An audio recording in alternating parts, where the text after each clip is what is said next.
Good evening, everyone. This is Richard Brown coming to you live from Tacoma Park, Maryland for the DMV NFL Show Podcast. So good to broadcast to you all out there again. It's been a while, and it's been a crazy NFL season. I mean, a lot of teams that were predicted to be good this year have just been bad, and I think this is a good segue to start the show with the biggest disappointments this year. And I'd like to start with the Arizona Cardinals. Everyone thought that they were going to beat New England opening day because the Patriots are coming in with a backup quarterback, not having Rob Gronkowski, and New England went in there and took care of business. And just looking on tape about with the Arizona Cardinals, you look at the game against New England, you look at the Bills game, and you look at the game against the Rams. They are built on the big play. Bruce Arians is one of those coaches that loves to take shots down the field. He's all about being a gambling man. On third down and one, he'll go for the big play, and a lot of these teams are, looking on tape and taking notice of that, and it's frustrating their offense, and they're out of rhythm. And, that's why they're not winning. Also, Carson Palmer hasn't played particularly well. He's in concussion protocol right now and has been ruled out for tomorrow's game against the 49ers. So, Drew Stanton's going to start, and that'll be interesting. I think that, they're in trouble if they lose to San Francisco. Starting off 1-4 usually is not a good thing. I know the 1993 Oilers started off 1-4 and won 11 straight, but I just don't know. I mean, the Arizona Cardinals need to change the way they call plays. You take what the defense gives you. Don't go for the big play all the time. Take what the defense gives you, get into a rhythm, and then you can take a shot or so downfield, because if they keep doing what they're doing, they're going to have a losing record. And the Carolina Panthers, I mean, I predicted that they would take a step back and not make the playoffs, just because they were exposed in the Super Bowl. Denver beat the living hell out of them. I mean, the score wasn't indicative of it, but they beat the hell out of them. And, it's because the offensive line got overpowered and allowed 7 sacks. And, now they're picking up right where they left off. They're not playing well. I don't know why Michael Err is still on a team. He's absolute garbage. And, they didn't address it in the draft. I mean, they addressed the secondary, which is understandable because they let Josh Norman sign with the Redskins. But, they just have problems across the board. They don't have enough receivers to complement Kelvin Benjamin. A lot of the people thought Devin Funchess was going to be that guy, and he may turn out to be that guy, but, I don't know. The offensive line, they didn't address it in the draft, and, now Cam Newton's in concussion protocol. We don't know if he'll start against Tampa Bay this weekend, so we'll see what happens. Defensive side of the ball, they're not getting pressure on the quarterback, and they have some studs in there, Coney Ely and Brandon Short and Star Lutatule. But they don't have a dynamic pass rusher like when they had Charles Johnson and Greg Hardy. I mean, they just don't have that type of pass rush. And, teams are getting the ball out quick. Their secondary is not doing hot. And, and it's like everyone else is saying, letting Josh Norman walk, I think, was a mistake. I mean, obviously, he got a lot of money from the Redskins, and a lot of other teams are going to pay him. But I think David Gettleman, the general manager of the Panthers, made a big goof, and they're paying dearly for it. I mean, I think these young corners will do well eventually, but they're going to be. I think Carolina's going to have to score a lot of points this year because their defense is not holding up their end of the bargain, and they're a big disappointment. I think the New York Jets and the AFC are also a very disappointing team. I mean, they have the talent, and we'll address this later on the podcast about their quarterback situation, but their defensive secondary has given up a lot of big praise, and Darrelle Revis is not looking good. Marcus Gilchrist isn't looking good. They just look like they're just not on the same page. And, opening day, that was a tough game against Cincinnati. It was close. The Bills game, they played better, but Kansas City, they got beat pretty good. And Seattle, they made too many mistakes, and they got to play the Steelers this weekend. So it's not looking too good for them either. And it's very, very disappointing. The Colts have been a very disappointing team. I mean, but I don't think anyone really expected them to magically bounce back. But I mean, I'm going to go with the Jacksonville Jaguars as a very disappointing team. They have a loaded squad. I mean, you look at their roster, there's not really a lot of weaknesses. I mean, they went out and spent a lot of money in free agency. They had a great draft. Their secondary's got some playmakers like Jalen Ramsey, Jonathan Cyprien, They got Sean Gibson, they got Prince Amukamara, and they got Malik Jackson, and Dante Fowler coming back from injury. They've got Telvin Smith, at middle linebacker. They got Paul Posluszny. On offense, they got Kelvin Beachum to play left tackle. He's playing okay. Bortles, Allen Robinson, Allen Hearns. You got Chris Ivory, you got T.J. Yeldon. You've got Julius Thomas. This is a loaded team. I mean, I'm not saying they're going to go to the Super Bowl, but they've been very disappointing. And I think Gus Bradley saved his job by beating the Colts this weekend, because if he did not, I think he probably would have been fired. And if they keep losing again, I mean, I think that they may want to consider firing Bradley and promoting Doug Marrone to interim head coach. Doug Marrone had a lot of success with the Bills. Kind of got them going, to the talent level they are right now with Rex Ryan, and maybe they may want to consider making a change. But yeah, those are my most disappointing teams for this year. The most surprising teams, I think one you got to look at is the Philadelphia Eagles. I thought the Doug Peterson hiring was a really good one. What really has made his tenure successful so far is the coaching staff he's brought in. Frank Reich. I mean, at first I wasn't crazy about Frank Reich because of the play calling in San Diego that he did. John DeFilippo I thought was an excellent hire as quarterback coach. But Jim Schwartz really was, a coaching hire, an assistant coaching hire that a lot of people don't really talk about much. And he's completely turned around the defense. Fletcher Cox is kind of like the J.J. Watt, Albert Hainsworth of that defense, and he, against the Steelers, he had a great game. But the big surprise is the play of Carson Wentz. I think people thought that, with Bradford still being on the roster, he was going to start, but then he was traded to the Vikings. But Wentz has played very, very well. He's shown a lot of poise. I mean, beating the Steelers was a big win. I mean, the Steelers are a very good team. But at some point, he'll probably have his welcome to the NFL game. But I think that Doug Peterson played in the NFL. He was a quarterback. He developed Michael Vick when he was quarterback coach, when Vick came to Philly. Did some good things with Foles. And then when he went to Kansas City, he made Alex Smith, really, really good. So, I mean, he knows how to tutor and coach quarterbacks. So, I think he's done a great job. Another surprising, the Denver Broncos. A lot of people figured they would take a big step back because they have no quarterback, kind of similar to what happened in 1998 after John Elway retired, and then they had Brian Griese. Nobody thought they were going to defend their Super Bowl title, and they finished 6-10. But Trevor Siemian has played very, very well. I mean, he's hurt right now.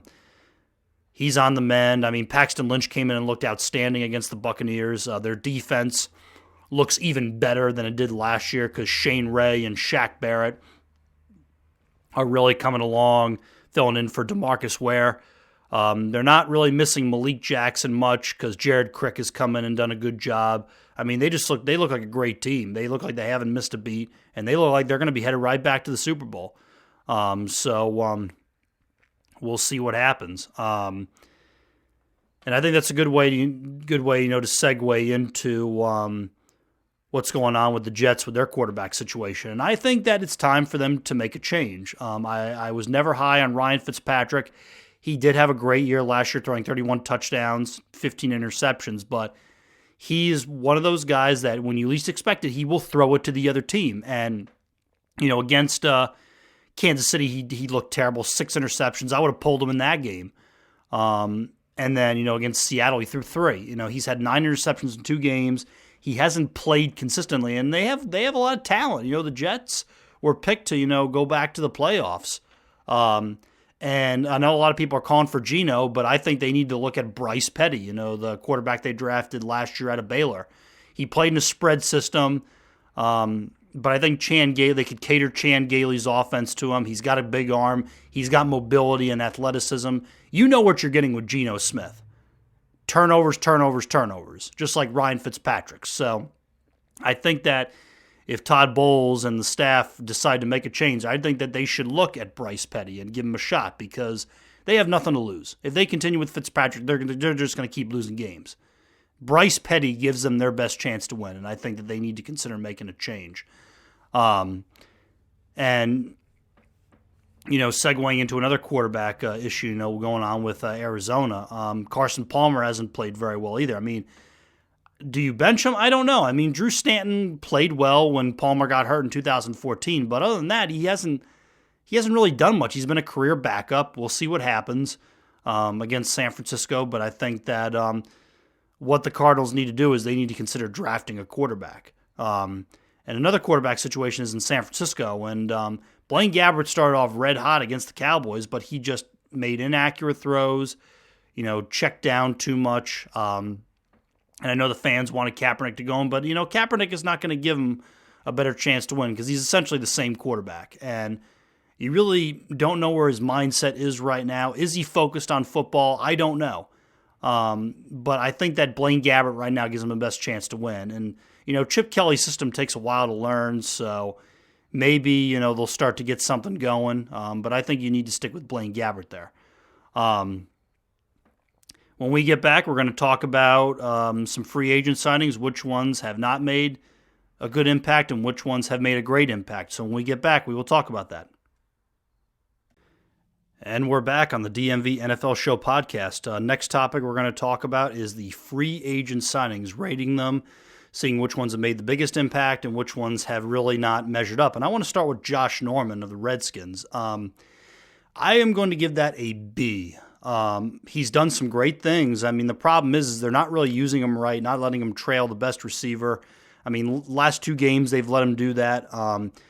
Because, you look at when he was shadowing Antonio Brown for the few plays he did and Des Bryant, he actually did a really good job. And he's really good at forcing turnovers, and he's helped the Redskins improve in that area. But the game against the Giants, he really didn't play that well. He gave up, 7 receptions for 121 yards.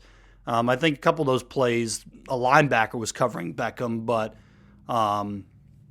Beckham was having his way with them pretty much. But he didn't get any touchdowns, and he got inside Beckham's head, which is what Norman tends to do. He really hasn't made the secondary better. They're still 29th against the pass, and I think the reason being is because the Redskins can't get pressure on the quarterback. So, Norman thrived in Carolina with a great defensive line. I think a lot was expected of Bashaud Breeland. He hasn't performed, and he's now hurt. Against the Cleveland Browns, the first half, Terrell Pryor was beating the hell out of him. He had 5 receptions for 42 yards and a touchdown. Norman got a pass interference, but second half he came out, shut him down, got a pick. So he's been hot and cold. He's brought a lot of leadership to the locker room, really bringing a nastiness and a winning attitude. So, the season is still young. He could turn it around and do great. But, to be honest, I'm not really that impressed. I think that for the money the Redskins paid him, I think he should be playing a little bit better. But we'll see what happens. Next free agent signing I'd like to talk about is Olivier Vernon with the Giants. I give that one a B, too. He's played well at times. He has a couple sacks on the year. But there are times where he just disappears and he doesn't get consistent pressure. He was mediocre in Miami. He's changing schemes, going from a 3-4 to a 4-3. I don't know if Spagnuolo's scheme really works for him. And, because against the Redskins, he got a sack, but he disappeared the rest of the game. And then against the Vikings, he really didn't have many sacks or anything. He's been kind of a disappointment for the amount of money they paid him. Janoris Jenkins, I give him a B+, because he shut down Des Bryant week 1, did an outstanding job. But, and he got that blocked field goal against the Saints. But, against the Redskins, granted, Garcon had some catches, but there were plays where Janoris Jenkins was getting flat out turned around by Garcon. And then against Minnesota, he wasn't playing that great. And I was never high on Janoris Jenkins. You look at tape of him, when he was in St. Louis, he would give up double moves all the time. And, maybe it's scheme, I don't know, but he just hasn't been that impressive. Because he's played a little bit better than Josh Norman, I think that the B+ is good. Damon Snacks Harrison, another Giant signing, the defensive tackle, I give him an A because he's played great. He's done a good job stopping the run. He brings size and strength to that defense, and he's played very, very well. I think he's really, and he was good with the Jets. He was one of the anchors of their defense, and he's doing great with the Giants. Eric Weddle, I say an A because he's solidified one of their safety spots, has shown no signs of slowing down. He's bringing leadership to the Ravens, and he's doing a great job. I don't know why the Chargers got rid of him, because they haven't played that great defense lately. Brock Osweiler, I give a C, because he's throwing a lot of interceptions. He's turning the ball over. He's thrown, I think, 4 interceptions in 4 games. They're not scoring a lot of points, but he's got a good arm. He's stretching the field. He's bringing leadership. And, he's bringing some sort of stability to the quarterback position. But, I mean, for the amount of money they're paying him, he's playing just kind of like what Brian Hoyer did last year. Because against New England, he was flat out terrible. So, but the season's still young. We'll see what happens. Lamar Miller, I give him a B+, because he's actually doing pretty well running the football for the Texans. He did some things like he did in Miami, and he's I think solidified the running game in Houston that was lacking last year. Another free agent signing that I think you got Kelvin Beachum for the Jaguars. I'd say a B-. I mean, he's given them a stopgap left tackle for the time being, because Luke Jokel didn't work out. The Jaguars drafted him. We'll see what happens with Beachum, but he's given them a stopgap for the time being. Bortles isn't getting killed out there, so I think that was a solid signing. Malik Jackson with the Jaguars, I give him a C-, because he looks like he hasn't been giving him the push up the middle like he did in Denver. He had that sack on Joe Flacco week 3, but he's stopped the run okay. He just doesn't look as dynamic as he was in Denver, and so I think that they overpaid for him big time, and that hasn't worked out. I think Tashawn Gibson, I give him a B+. I think he's done a good job in the safety spot. He's given up a couple big plays, but I think he's going to do well and settle into the position and do some good things. So I think that was a good signing. Rodney McLeod, I think that's what his name is, the safety for the Eagles. That's an A, because he's fitting really well into Jim Schwartz's system. He's given the Eagles a thumper at safety. He's playing really, really great, intercepting some balls, covering, the middle of the field, doing a lot of good things. And I think that was a great signing for Philly. I think that that's one of the big reasons why their defense has done well with Jim Schwartz, is that signing. And overall, like, a lot of the free agents have been solid. Malik Jackson and Brock Osweiler really are the ones that are standing out, that are not really doing that hot. But then you look at the Raiders signings. I completely forgot about them. Sean Smith, I would give him an F, because he's been burnt toast all week. And he was good in Kansas City. Maybe Andy Reid and Bob Sutton and their staff maybe thought that he was losing a step, so they let him walk, and he's not playing great at all. Reggie Nelson, the safety that played for the Cincinnati Bengals, who had 8 interceptions last year, he's failed miserably in Oakland. He hasn't played well at all. He's getting burned too. Maybe he's lost a step. And then you got Bruce Irvin. I give him a B-, because he's actually been applying some pressure and helping Khalil Mack out a bit, but he's not doing it consistently. And I think that having Ken Norton there to run the defense, he was his linebacker coach when Irvin was in Seattle. I don't know. I think that Irvin's done good and solid, but he hasn't been that game-changing pass rusher that I think they hope to have. So I think that that was a solid signing, but it's not having the type of impact that you would expect. So I think overall that's how the free agent signings have done this year. And moving into a different topic, talking about some Redskins news. They signed Dante Whitner, a Pro Bowl safety who last played for the Cleveland Browns. I think it's a great signing because, it's unfortunate David Bruton and D'Angelo Hall both got hurt. You wish them the best, but Dante Whitner is an immediate upgrade. He's a thumper in the secondary. He can cover his length of the field, and I think that's going to help out Josh Norman with his coverage skills. So I thought that was a great signing. They had to release Kendall Reyes, the defensive end they got in the offseason. And there's been a lot of talk about them bringing Terrence Knighton back. I don't know if that's a good idea because, he didn't play well last year. And he was overweight. He was getting pushed back. He didn't really do a good job stopping the run. And he obviously didn't work out in New England. That's why they cut him. So, it's I don't think that I don't think bringing Terrence Knighton back is going to work. And a lot of people are criticizing the Josh Dotson pick that the Redskins got. I mean, Dotson's going to see the field. He's a dynamic receiver. He's athletic. He's just been hurt. And McLuhan really was looking for down the line because they don't know if Pierre Garçon's going to be back. And there's reports that he's falling out of favor in the locker room. So, Dotson would have filled that immediate need. But, the Redskins really could have used some defensive line help. I know Sheldon Rankins was one of the guys they had ranked high on their draft board, and he got picked up by the Saints. And then the center Kelly from Alabama was high on their draft board. He got picked. So McLuhan went with the best player available. And that's good. General managers usually go with the best player available. And I think Dotson will pan out. A lot of people are already comparing him to Malcolm Kelly, which I think is kind of ridiculous. So, we'll see how Dotson does, but, I think he'll do well. As far as the game against the Cleveland Browns, I thought that the performance was very sloppy. Granted, we won by 11 points, which was expected, but, it was disappointing. Being a fan of the Redskins myself, I expect better. I think that the offense is capable of scoring more points. They scored 31, which will usually win you a game, but the defense has just been terrible. They're allowing 57.4% on third down, and since 1991, not a lot of teams have done that. And they're giving up, loads and loads of rushing yards, and that's not going to bode well for the Redskins down the stretch. They got to shore that up.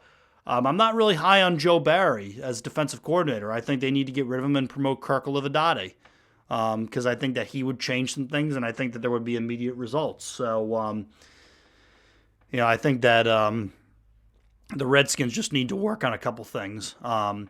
Sua Cravens, hopefully he's okay. They put David Bruton on injured reserve with a concussion.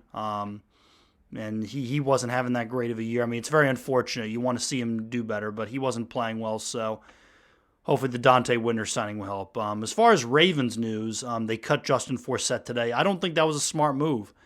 John Harbaugh was saying they were looking for a spark in the running game. Terrence West, it looks like he's found a home in Baltimore. I mean, he had flashes when he was in Cleveland. He didn't do so hot in Tennessee. I don't know if Terrence West could be the feature back. I know that Dixon's coming back from injury. Buck Allen's been banged up, but, without Forsett, we don't know how effective, Terrence West and, Dixon are going to be. The big thing with the Baltimore Ravens, that's the issue, it's the defensive secondary. Ladarius Webb isn't playing well, and Jimmy Smith, I've been saying that since day one. They need to cut him. I mean, they paid him all that money, but he's not playing well at all. He's been terrible. And, running into a team like Washington next week that can throw the ball downfield, that doesn't bode well. That does not bode well for their secondary at all. I mean, I know they got Dumerville back, but they didn't get any pressure on the quarterback last week. And, and the Redskins have a really great offensive line. So it's going to be interesting to see how the Ravens attack the Redskins offense. So, but I mean, Flacco's been playing okay, but the problem with the Ravens has been turnovers. They're one of the league leaders in turning the ball over, and that doesn't bode well for them facing the Redskins because the Redskins do a good job scoring points off turnovers. So, but the Ravens are 3-point favorites just because it's the home team. I think they're a little bit better than Washington right now, but we'll see what happens come Sunday. I think it's going to be a good game. When we get back, we're going to do Dick's picks for the week, and I will see you when you get back. All right, we're back, and now we're going to do Dick's picks for the week. We're going to start with tomorrow's game, which is the Cardinals at the 49ers. I like San Francisco this game just because Carson Palmer's not starting. You don't know what you're going to get out of Drew Stanton. 49ers actually play relatively solid pass defense. Rush defense, though, they're a little shaky. But I trust Blaine Gabbert more than I trust Drew Stanton. So I like the 49ers. New England at the Browns. This is kind of a no-brainer. I'm going to go with New England just because I don't think Cleveland has much of a shot. The only way the Browns could win this game is if they look at the tape of what they did well, against the Ravens and Redskins, because they do some good things. They run the football well, they get some good plays in the passing game. But I just think Tom Brady coming back, I think it's too tall of a task. I like New England. Philly at the Lions. I know a lot of people will be picking the Eagles, but I will be picking the Lions just because it's on the road. I think Stafford knows how to attack Jim Schwartz's defense because he did it in practice for so many years. The flip side is Schwartz also knows how to stop Stafford, but I think that I think Terrell Austin is going to throw a lot of Carson Wentz. Hopefully Ziggy Ansah can get a couple sacks. I think this is the game where Wentz has a bit of a rookie game, couple picks. I like the Lions. Chicago at Indianapolis. This is a tough one, but I'm going to go with the Colts just because I trust Luck more than I trust Brian Hoyer. I think they'll score some points, and I think they'll win that game. Tennessee at Miami. I like the Titans just because I think they play some solid defense. The Dolphins are terrible at stopping the run, and I think with Derrick Henry and DeMarco Murray going at them, I think that it's going to be a nightmare. And I think Mariota will have a decent game. Redskins at the Ravens. The Ravens are 3-point favorites, but I'm taking the Redskins just because I think the Ravens turn the ball over a lot. And the Redskins are a very good team on capitalizing on turnovers. The Ravens' defense is very good, though, so we'll see if Kirk Cousins can play well. He hasn't played consistently this year. And the Ravens are going to pound the Redskins' run defense with the run.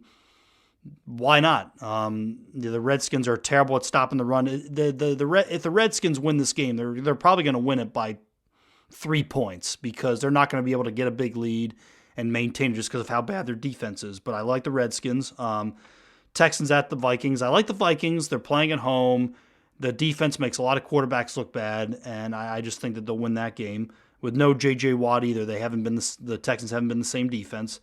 Jets at the Steelers. I like the Steelers just because I trust Roethlisberger 1,000 times more than Ryan Fitzpatrick, and I think this is the game where Fitzpatrick has another multi-interception game and they go to Bryce Petty, and I just think the Steelers win that game. Falcons at the Broncos. This is a tough one. Falcons are playing great offense right now, but I like Denver just because they have an outstanding defense. We'll see if Trevor Siemian plays, but even so, I like Denver's defense. I think they beat the Falcons. Cincinnati at Dallas. I like the Bengals just because Dak Prescott hasn't faced a defense like Cincinnati. I think that A.J. Green will have a big game against one of the worst secondaries. So I like Cincinnati. Buffalo at L.A. This is a tough one, but I'm going to go with the Bills just because I don't know if the Rams' defense is athletic enough to stop Tyrod Taylor. They haven't faced any mobile quarterbacks really this year except for Blaine Gabbert, and they got gashed. So I like Buffalo. Chargers at the Raiders. I like the Raiders just because the Chargers just choke games away. I think Oakland is just a better team, and I think the Raiders win that game. Giants at the Packers. I like the Packers. It's tough to win at Lambeau Field, and I think Aaron Rodgers will come out smoking. I think he'll make some more plays than Eli will. And with Odell Beckham, the distraction, all that, we don't know if he's going to, come to play or keep, bowing his head. So, and then Tampa Bay at Carolina. I think I will go with the Bucs this game just because Mike Evans and Vincent Jackson and all those receivers, with rookie corners, I think they have a big matchup.